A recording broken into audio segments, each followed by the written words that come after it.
bonjour à toutes et tous. Quel dev n'a pas déjà détesté, en secret ou pas, la manière dont un projet a été piloté? Pierre Thibul est chef de projet senior chez MobiApps et également co-organisateur des premières éditions d'une super conf, le Camping des Speakers. Il va nous donner les clés pour identifier une gestion de projet efficace et surtout les leviers pour que nous puissions avoir une influence positive sur cette gestion. Merci d'accueillir Pierre.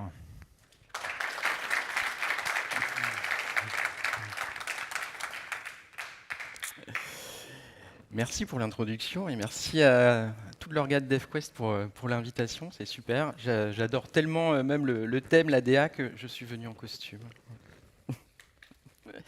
Je me présente, Pierre Thibul. Effectivement, je suis chef de projet senior chez MobiApps, c'est-à-dire que je m'occupe de tous les projets sur le centre de service à l'agence. MobiApps, on est une ESN nantaise. On a une petite coloration quand même très mobile, mais on est assez généraliste. On fait du back, du front, du web. Voilà. Je suis aussi un petit peu artiste. J'interviens. Je fais partie d'une association qui s'appelle La Boîte en Valise. C'est un collectif d'artistes et on s'amuse bien. On prend des apéros, c'est super. Petit sondage juste pour démarrer, pour apprendre un petit peu à se connaître, savoir si j'ai plutôt une population de dev. Qui est dev? T'es toujours dev, Philippe? Et après, qui est plutôt de l'autre côté, chef de projet, il y en a quelques-uns. Voilà. Donc merci pour l'introduction sur le fait qu'il peut y avoir un petit peu la bagarre, c'est vrai. Il peut y avoir un peu ça peut être tendu parfois. Donc l'idée, c'est de ce talk, c'est un peu de se détendre aussi.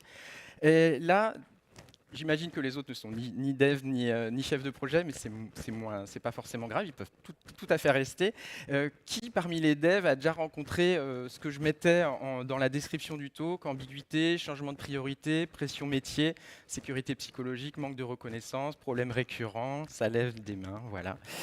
Donc l'idée, mon travail, moi, et surtout depuis ces 20 dernières années où j'ai démarré dev, mais après je suis rapidement passé dev, un peu lead, tendance chef de projet. J'étais celui qui savait bien parler avec le client. Alors hop, on le mettait un petit peu en frontal. Et donc rapidement, je suis intervenu un petit peu sur du côté chef de gestion de projet technique. Alors ça s'est pas fait sans mal. Il y a certainement plein de choses que j'ai ratées. Donc on va voir ensemble comment j'essaye de m'améliorer au quotidien avec différents points pour, normalement, moi, ce que j'imagine les devs attendent. Donc déjà, premièrement, une clarté sur les objectifs et les priorités. C'est-à-dire avoir une bonne vision du projet. Si vous êtes sur un projet, dès le démarrage du projet, en général, il y a le kick-off et puis on va vous présenter le contexte, les différents objectifs, les enjeux, les parties prenantes, toutes les personnes importantes à connaître. S'il y a plusieurs équipes, parfois, tout ça va être assez clairement exposé. Mais si vous arrivez un petit peu après, si le onboarding n'est pas bien préparé, vous pouvez passer à côté de tout ça et ça peut être un peu compliqué. Donc, pour moi, un des rôles du chef de projet, c'est de vous apporter un petit peu cette clarté sur les objectifs et aussi sur les priorités. Donc, si le chef de projet ne vous présente pas les priorités mises à jour régulièrement, n'hésitez pas à lui demander. Et ce qui peut être mis en place très simplement, c'est, en général, le chef de projet, il va animer le comité de pilotage. Il va préparer des slides, il va présenter ça à la direction, aux clients, aux différentes parties prenantes. Il ne pense pas forcément à redescendre au niveau dev. N'hésitez pas à lui demander: tiens, il n'y a pas 2-3 slides qui peuvent nous intéresser? Il n'y a pas eu des retours là sur les objectifs? Il n'y a pas des nouvelles priorités qui se sont un petit peu peut-être décalées? Il y a quelque chose à nous présenter. Voilà, ça c'est des trucs qui ne prennent pas de temps normalement au chef de projet, que vous pouvez complètement lui demander. Autre sujet, les spécifications. Ce n'est pas forcément le rôle du chef de projet, à part si c'est vraiment un chef de projet fonctionnel / PO, de rédiger toutes les specs. Voilà, ça peut l'être, mais ce n'est pas forcément. Par contre, son rôle, ça va être de valider que les specs, elles sont complètes pour les développeurs, pour la QA, pour un petit peu tous les intervenants sur le projet. Donc à vous aussi de remonter. Si vous trouvez que les US sont mal décrites, où potentiellement elles étaient bien décrites au début, puis petit à petit un peu de laisser aller, où on est pris dans les urgences, la qualité se dégrade, signalez-le régulièrement. Et c'est au chef de projet de trouver des solutions, de mettre en place les bonnes pratiques qui vont un petit peu rééquilibrer.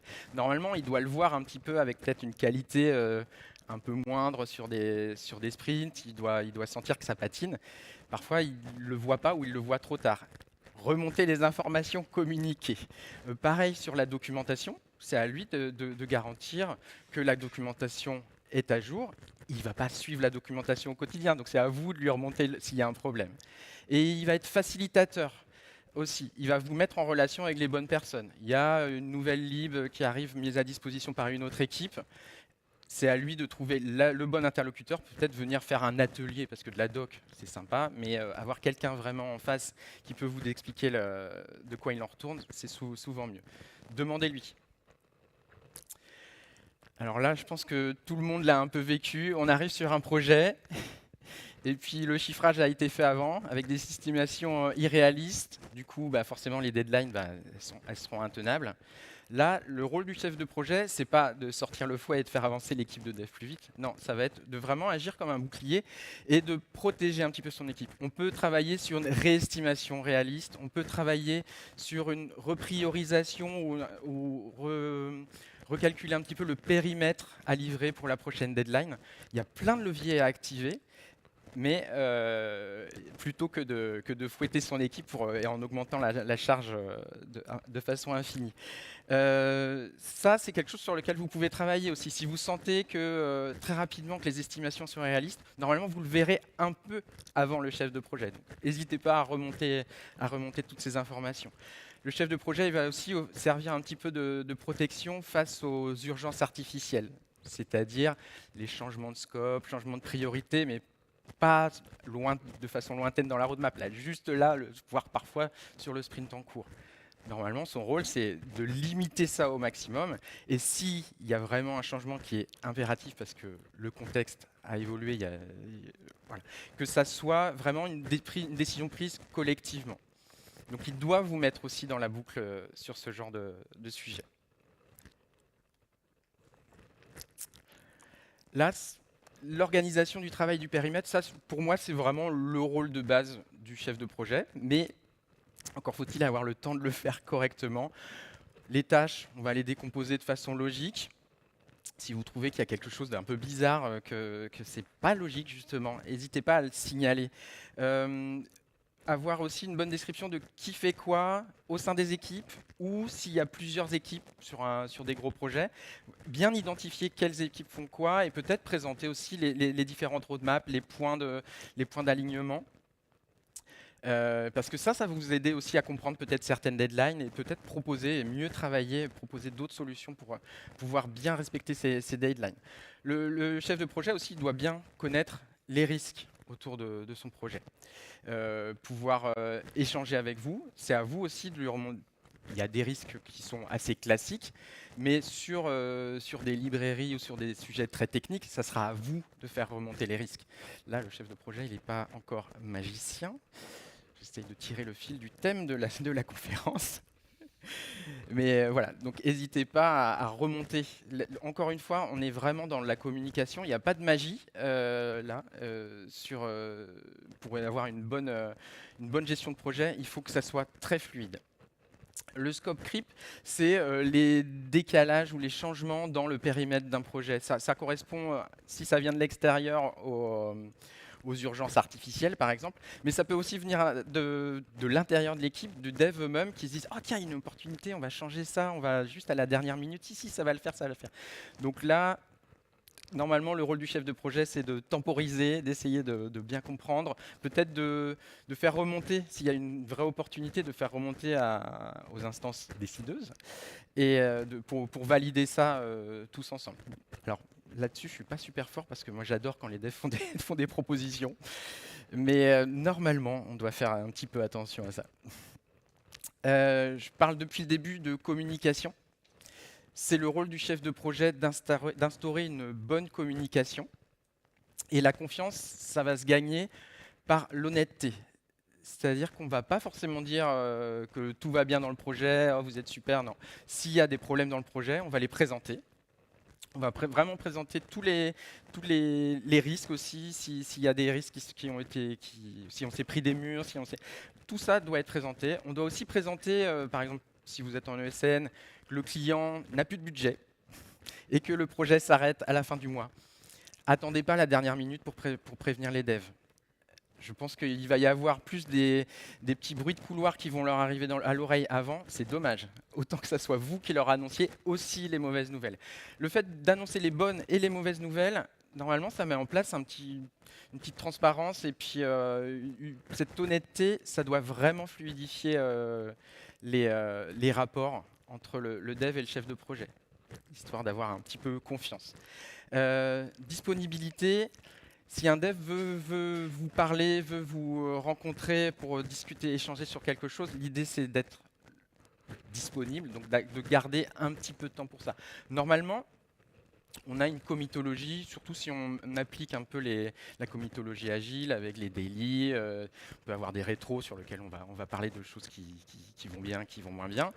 Mais on peut aussi venir caser des petits moments en one-to-one pour échanger sur quelque chose de particulier, surtout pour peut-être des devs qui sont moins à l'aise à l'oral et moins à l'aise en groupe, et donc qui vont avoir peut-être plus de mal à discuter, ils vont peut-être être écrasés par le groupe, ou alors ils ont peut-être aussi quelque chose à dire un petit peu qui ne va pas dans le sens du groupe. Voilà. Donc ça, cette disponibilité, c'est hyper important. Soutien et valorisation du travail. Quand il y a des réussites, en général, ce n'est pas le truc le plus compliqué. On va voir notre équipe, on dit ouais super, vous avez bien travaillé, le sprint il est top, la démo c'était nickel, tout va bien. Mais il faut aussi réussir à soutenir son équipe quand il y a des difficultés. Là, l'idée, c'est pas que le chef de projet arrive et encore une fois sorte le fouet et vous dise ah c'est nul, la prochaine fois on devra faire mieux. Non, il y a eu des soucis, on va faire un petit Rex, là, essayer de bien comprendre quels ont été les problèmes qu'on a rencontrés et quelles solutions on met en place. Voilà. Si votre chef de projet il est uniquement là pour râler, il y a un petit souci. Donc potentiellement, moi, ce qui peut se mettre en place, c'est faire des petits tableaux de bord sur ce qui a bien fonctionné, ce qui a moins bien fonctionné. On peut imaginer de mettre des notes, échanger ensemble. Il y a les rétros qui peuvent être pas mal pour donner un petit cadre à ce retour. Voilà. Il y a différents outils qui existent. Il faut les utiliser. Les rétros, elles ne sont pas forcément automatiques sur certains projets. Donc, il ne faut pas hésiter en tant que développeur à demander, là, je pense qu'on a besoin d'une rétro parce qu'il y a eu plusieurs sprints où c'était un peu moyen, on sent qu'il y a du flottement, je voudrais qu'on échange dans un cadre un petit peu plus safe. Voilà. Des conditions permettant de bien travailler. Donc s'il y a une bonne communication, si on a bien présenté le contexte, normalement déjà c'est pas mal. Après on va travailler sur l'environnement vraiment du dev et notamment son matériel, ses outils. Est-ce qu'il a tout? Est-ce qu'il n'y a pas une licence qui manque et puis ça traîne depuis 2 semaines et il demande à la direction, ça vient pas. Le chef de projet, il a un petit peu plus de poids vis-à-vis de son client ou de la direction, et il peut faire un petit peu plus de pression. N'hésitez pas à remonter, à rappeler et à lui dire tiens, tu peux mettre ça dans ta to-do parce que là j'ai fait 12 relances, ça avance pas. En général, avec une petite relance lors d'un copil, ça marche beaucoup mieux. Sur la charge de travail, j'en ai déjà parlé tout à l'heure. Ça dépend un petit peu des structures. Il y a des structures qui sont peut-être habituées à avoir une charge de travail plus importante. Là, comme ça, ce qui me vient, c'est dans les jeux vidéo, par exemple, où ils sont en sprint incroyable pendant des mois. Sur un travail normal, on peut imaginer un petit pic de charge sur quelques jours. Et pour moi, je vois en contrepartie aussi une petite décharge ensuite.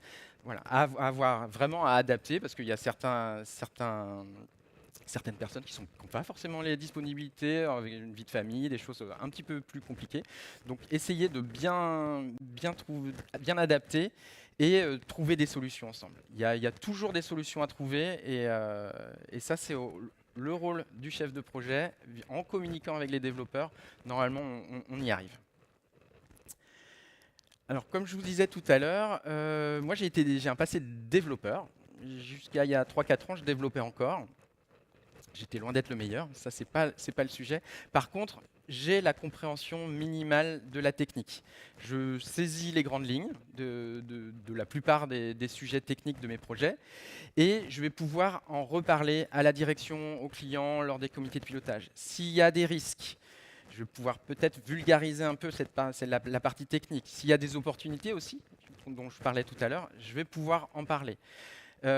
Pour un profil moins tech que le mien peut-être, ou alors moi ça m'arrive aussi quand le sujet me dépasse un peu, ben, je vais faire appel au lead dev ou au lead tech pour qu'il m'accompagne dans ces instances, pour qu'il parle vraiment du sujet qu'il connaît. Du coup, je vais en profiter pour peut-être inviter quelqu'un, un autre architecte qui va pouvoir aussi échanger ensuite avec la direction ou quelqu'un qui est capé techniquement pour pouvoir répondre un petit peu ou bien comprendre en face. Voilà, ça c'est. Donc si vous êtes un peu dans ce rôle de lead, vous pouvez proposer à votre chef de projet. Là-dessus, je suis pas sûr que tu vas réussir à transmettre le message. Est-ce que tu veux que je t'accompagne? Et enfin, là c'est un petit peu le dernier, ça sort un peu du scope parce que c'est pas forcément quelque chose qu'on va proposer spontanément à tous les développeurs, mais moi je le propose souvent aux juniors, de leur donner un petit peu de feedback individuel sur le projet, comment ça se passe, comment je les sens. Est-ce que leur communication, leur posture, il y a plein de choses aussi qui tournent autour, pas que le dev pur. Et donc je vais discuter de ça avec eux. Donc c'est pas un rôle de lead, c'est pas un rôle de manager. Là on est plus sur du coaching un petit peu. Aborder les choses de façon différente, faire un petit pas de côté. Ça c'est quelque chose que vous pouvez demander à votre chef de projet. Tiens, voilà, j'ai échangé des trucs avec mon manager ou ma manager et je suis pas sûr, qu'est-ce que tu en penses? Préparer un petit peu l'évaluation annuelle aussi, ça peut rentrer dans ce contexte-là. Voilà. Normalement, j'ai fait un petit peu le tour des gros points que je voyais, moi, sur comment améliorer un petit peu la gestion de projet pour améliorer la développeur expérience. Ce que je voulais imager là, c'est qu'on rentre dans de l'amélioration continue. C'est-à-dire que quand j'arrive sur un nouveau projet, nouveau contexte, nouvelle équipe, bah, je ne connais pas. Donc je vais appliquer les recettes qui ont plutôt marché sur les précédents projets. En général, il faut ajuster. Voilà, parce que parfois, on passe d'une équipe senior hyper autonome et puis on arrive avec des juniors et ben, du coup, ils vont avoir besoin de beaucoup plus d'accompagnement, d'un accompagnement différent en tout cas. Et même au fur et à mesure d'un même projet, entre le début et puis un an après ou 2 ans après, c'est plus du tout les mêmes problématiques. Donc on doit aussi un petit peu s'adapter. On va pouvoir peut-être alléger la comitologie parce que ça roule tout seul. Et puis hop, après il va y avoir un gros changement. Et là on va devoir de nouveau augmenter un petit peu peut-être la communication, les rendez-vous ensemble. Voilà, donc il n'y a rien de gravé dans le marbre. Là c'est vraiment des bonnes pratiques très générales. Et je reviens à la communication, c'est vraiment le socle de tout. Si on arrive à créer un climat de confiance, du coup, on arrive à créer une certaine sécurité pour le développeur. Et si on arrive à ça, c'est gagné. C'est tout pour moi. Mais on a peut-être 2-3 minutes pour les questions. Merci Pierre, oui, il y a des questions et je vous passe le micro pour la captation vidéo si vous avez des questions. N'hésitez pas, c'est toujours la première la plus difficile. Merci Philippe. Pas de questions pièges. Hein, Merci. Tu sais, je t'aime trop pour ça. Tes devs, c'est côté affectif quand je dis ça. Les équipes de dev avec lesquelles tu travailles jouent le jeu là-dessus facilement, de remontée d'informations, de finalement te servir de sentinelle sur certains points. Alors en fait, je leur laisse pas le choix. Il faut être un peu dictateur. Non. Blague à part. Quand je dis je leur laisse pas le choix, c'est-à-dire je mets les choses en place pour que naturellement ça remonte en fait. Voilà. Et si je sens qu'il y a des choses qui ne sont pas remontées à un certain moment, je leur dis mais pourquoi tu m'as pas dit? La prochaine fois, pense-y. D'accord. Voilà. Donc Il n'y a pas de, il y a pas de magie, c'est encore essayer de s'améliorer, mais de les améliorer aussi dans la communication, dans le fait qu'ils me remontent les informations pour que je puisse aussi les accompagner au mieux en fait. Si je vois pas, si j'ai des œillères, ça va être plus compliqué. Et après, promis, je rends le micro. Et il n'y a pas de.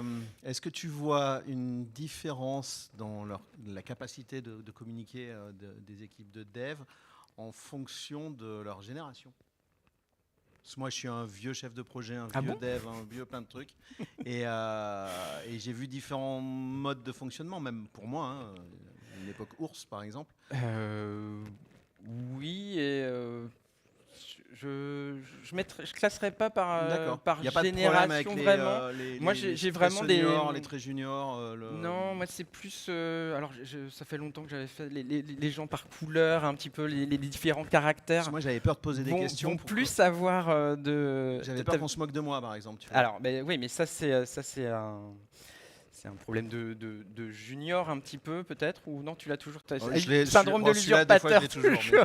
Mais t'hésites pas à prendre le micro, par contre. C'est bien, Philippe, tu progresses. On se soigne.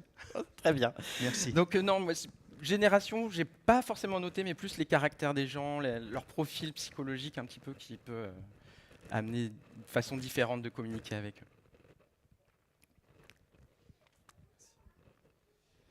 Bonjour. Moi, la question que je me pose, c'est quand on arrive sur un projet où il y a déjà des systèmes qui sont en place, où il n'y a pas forcément de bonnes pratiques, mais que ça tourne déjà, et que justement on arrive un peu pour piloter et changer les habitudes de tout le monde. Comment est-ce qu'on fait face à une équipe un peu réticente qui est déjà ancrée dans ses habitudes? On rame. Voilà. Moi, je serais plus arrivé et d'abord écouter en fait, avant d'imposer. Essayer de comprendre ce qui fonctionne. Et en général, l'équipe, c'est pas forcément qu'un bloc. Il y a des personnalités. Et il peut y avoir, essayer de trouver déjà un premier référent ou une référente qui va nous amener à mieux comprendre l'équipe. Là, il n'y a pas de magie, ça va être vraiment dans le ressenti. Là. C'est pas simple, mais je pense vraiment le premier truc, c'est écouter, voir comment ça, ne pas arriver, ne pas amener son ego démesuré et imposer tout de suite un cadre. C'est pas du tout ma façon de faire.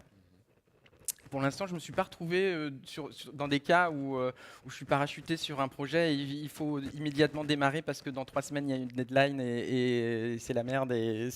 Non, je n'ai pas eu cette chance ou cette malchance, je ne sais pas. Peut-être que ça m'aurait forgé et j'aurais peut-être fait un autre slide. Voilà. Si vous avez des petits feedbacks, ça peut être des questions aussi, n'hésitez pas. Je reste dans l'après-midi. Je ne sais pas si on a le temps pour une autre question. Ça commence à être un petit peu. On a une minute une pour petite une dernière question question supplémentaire. Mais je vais rester cet après-midi tourner. Alors je ne sais pas si vous arriverez à me repérer, mais. Eh ben merci Pierre, on peut t'applaudir bien fort. Merci à vous.